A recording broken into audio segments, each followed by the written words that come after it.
എത്ര പറഞ്ഞിട്ട് പറഞ്ഞ് മനസ്സിലാകുന്നില്ല. എന്താണ് ഞാൻ നാർക്കോട്ടിക് ബിസിനസ് അതും പറഞ്ഞു ഞാൻ സാധനം എടുത്തത്.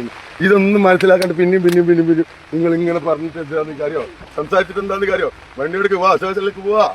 ഞാൻ റെഡി. നിങ്ങൾ സ്റ്റേഷനിൽ നിങ്ങൾ എന്ത് വേണം ചെക്ക് ചെയ്തോ. എന്നെ വണ്ടി എല്ലാം അരിച്ചു പറക്കിക്കോ. ഇനിയല്ല എവിടെ പോണ്ടത്? വാ പറഞ്ഞു. ഇനിയല്ല നിങ്ങൾക്ക് വണ്ടി വേണം എടുത്തോ, എന്നെ വേണം എടുത്തോ.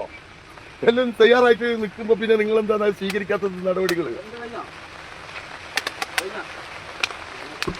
നിങ്ങൾക്ക് വണ്ടി വേണോ? വണ്ടി എടുത്തോ. ഒന്നായിട്ട് നിങ്ങൾക്ക് വേണോ? എടുത്തോ. നിങ്ങളുടെ സന്തോഷമാണ് ഞങ്ങളുടെ ജീവിതം. നിങ്ങൾ വേട്ടയാടി പിടിക്കുന്നു, ഞങ്ങളും വേട്ടയാടാൻ തുടങ്ങുന്നു.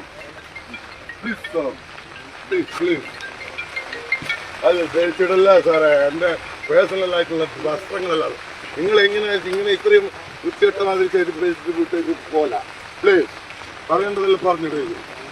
നിങ്ങൾ എന്നിട്ടും അതിന്റെ അതിക്രമം കാട്ടുന്ന പോലെ നിങ്ങൾ കാട്ടുന്നത് എന്താ പറയേണ്ടത്? പിന്നെ ഞങ്ങൾ എന്താണ് പറയേണ്ടത്? ഞങ്ങൾ ആരോടാണ് പറയേണ്ടത്? ഞങ്ങളുടെ വിഷമം ഞങ്ങൾ ആരോടാണ് പറയേണ്ടത്?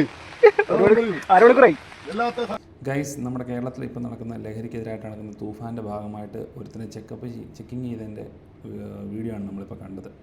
അവൻ്റെ ആ ഓവർ കോൺഫിഡൻസും അവൻ്റെ സംസാരവും കേട്ടോ. അത് കേട്ടുകൊണ്ട് നല്ല ക്ഷമയോടെ നിൽക്കുന്ന ആ പോലീസുകാർക്ക് കൊടുക്കണം ആദ്യം തന്നെ ഒരു ബിഗ് സല്യൂട്ട്. അത്രയും ക്ഷമയില്ലാത്തവരാണെങ്കിൽ ആദ്യം തന്നെ രണ്ടെണ്ണം പൊട്ടിച്ചേനെ. അവനെ അകത്തുകൊണ്ടിട്ട് എന്തായാലും പൊട്ടിച്ചിട്ടുണ്ടാകും. കാരണം അവൻ്റെ വണ്ടിയിൽ നിന്ന് തന്നെ വണ്ടിയുടെ ഡൗൺ സൈഡിൽ നിന്ന് MDMA കിട്ടിയതായിട്ടാണ് നമുക്ക് അറിയാൻ സാധിച്ചത്. അപ്പോൾ ഇങ്ങനെയുള്ള വിഷവിത്തുകളാണ് നമ്മുടെ സമൂഹത്തിലെ ഏറ്റവും വലിയ പ്രശ്നം.